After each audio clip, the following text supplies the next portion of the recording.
आम आदमी पार्टी के संयोजक अरविंद केजरीवाल ने हिसार पहुंचकर भाजपा और कांग्रेस को जमकर घेरा। उन्होंने कहा कि हरियाणा में भाजपा सरकार ने 190 स्कूल बंद किए।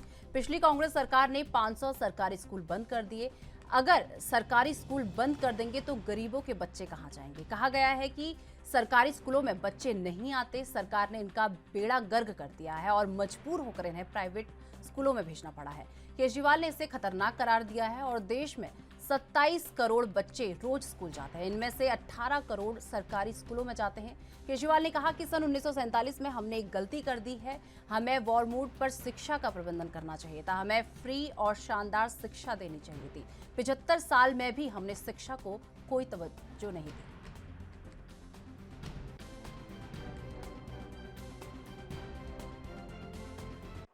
हम आजादी के 75 साल मना रहे हैं।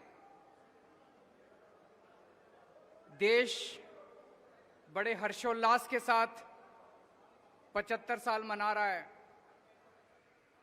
लेकिन सभी के मन में एक प्रश्न है। 75 साल हो गए। 75 साल किसी भी देश के लिए कोई बहुत ज्यादा नहीं होते, पर 75 साल किसी भी देश के लिए कम भी नहीं होते। 130 करोड़ भारतीयों के मन में प्रश्न है कि इन 75 सालों में कई देश हमसे आगे निकल गए, भारत पीछे क्यों रह गया। भारत आज दुनिया का नंबर 1 देश क्यों नहीं है। भारत अमीर देश क्यों नहीं है। भारत की बहुत बड़ी संख्या आज भी गरीब क्यों है। भारत के अंदर अभी भी हर बच्चे को अच्छी शिक्षा क्यों नहीं मिलती है। हमारे में किस चीज की कमी है। भारत के लोग दुनिया के सबसे इंटेलिजेंट लोग हैं। भगवान ने जब पृथ्वी की रचना की और इंसान बनाया, सबसे इंटेलिजेंट लोग भारत में भगवान ने पैदा किए। हमारे लोग जब दुनिया भर में जाते हैं, अमेरिका ले लो, लंदन ले लो, फ्रांस ले लो, दुनिया की कोई मल्टीनेशनल कंपनी उठा के देख लो, ऊपर आपको एक इंडियन बैठा मिलेगा नंबर 1 या नंबर 2 पोजीशन पे। हमारे देश के लोग इतने इंटेलिजेंट हैं, इतने हार्ड वर्किंग हैं, फिर हमारा देश पीछे क्यों रह गया। आज ये प्रश्न सब लोगों के मन में है कि भारत पीछे। जो देश हमारे बाद आजाद हुए, सिंगापुर हमारे 15 साल बाद आजाद हुआ, आज हमसे आगे निकल गया। सेकेंड वर्ल्ड वॉर में जापान ध्वस्त हो गया था, हमसे आगे निकल गया आज। सेकेंड वर्ल्ड वॉर में हिटलर के बाद जर्मनी ध्वस्त हो गया था, आज हमसे आगे निकल गया। हम पीछे क्यों रह गए। कुछ लोग पूछते हैं, can India lead the world. Why not.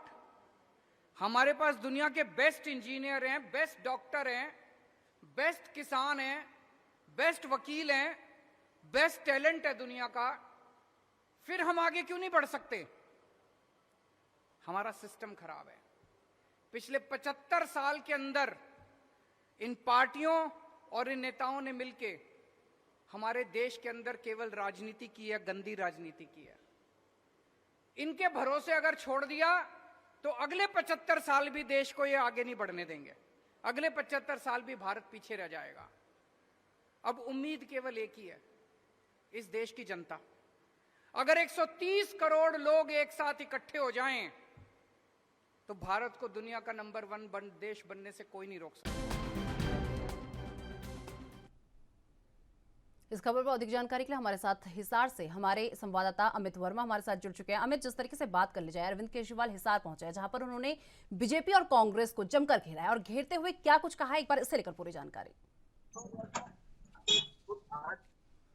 Delhi के मुख्यमंत्री अरविंद केजरीवाल और पंजाब के मुख्यमंत्री का आज 2 दिवसीय दौरा शुरू हो चुका है। लगभग 1 बजे के आसपास उन्होंने प्रेस कॉन्फ्रेंस से उन्होंने कांग्रेस और बीजेपी को शिक्षा के माध्यम से काफी घेरा, क्योंकि लगातार जिस तरह स्कूल लगातार सरकार द्वारा बंद किए जा रहे हैं, उसी को लेकर आज अरविंद केजरीवाल ने सरकार को गया, क्योंकि लगातार उन्होंने दिल्ली मॉडल करने की स्कूलों की बात की गई है। और जो आज जब दौरे की बात की जाए तो उपचुनाव को देखते हुए ये दौरा आम आदमी पार्टी के लिए खास है, क्योंकि कुलदीप बिश्नोई के इस्तीफा के देने के बाद कुछ दिनों के बाद आदमपुर के अंदर उपचुनाव होने जा रहा है। उसी को देखते हुए एक दौरा महत्वपूर्ण माना गया है। और कल की बात की जाए तो कल 1 बजे के आसपास वहां पर आदमपुर के अंदर जो कुलदीप बिश्नोई है उसके आवास के सामने बिल्कुल अनाज मंडी के सामने एक जनसभा को संबोधित करेगी, जिसको लेकर यहाँ पर भारी भीड़ जुटने की संभावना जताई जा रही है। और अभी कुछ देर पहले जो सोनाली फोगाट भाजपा नेत्री है, उनकी बेटी से दोनों मुख्यमंत्री मिले हैं और उन्होंने सीबीआई का जांच का आश्वासन भी दिया है। जी अमित, वही बात कर ली जाए आम आदमी पार्टी की, अगर हम बात कर ले तो आम आदमी पार्टी अपने शिक्षा के मॉडल को लेकर कहीं ना कहीं हरियाणा भी पहुंच चुकी है,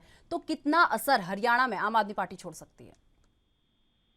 जी बिल्कुल, बात की जाए तो आम आदमी पार्टी की बात किया तो अब जो पिछले चुनाव विधानसभा चुनाव की बात किया तो उसके देखते हुए यहाँ पर कुछ मजबूत कांग्रेस आम आदमी पार्टी की जो पार्टी है लगातार मजबूत होती जा रही है। कुछ यहाँ पर बड़े नेता यहाँ पर आम आदमी पार्टी के शामिल हो चुके हैं, जैसे कि यहाँ पर पूर्व कांग्रेस के प्रदेश अध्यक्ष अशोक तंवर की बात किया है। फिर और अन्य बड़े नेताओं की बात की जाए जो लगातार आम आदमी पार्टी पिछले 2 साल की बात किया तो लगातार संगठन मजबूत होता जा रहा है। और यहाँ पर देखने वाली बात होगी, क्योंकि 2 साल अभी चुनाव में बाकी है, 2 साल तक लगता है कि यहाँ पर काफी मजबूत पार्टी होगा। यहाँ पर नुकसान पार्टी को होने की कम संभावना है।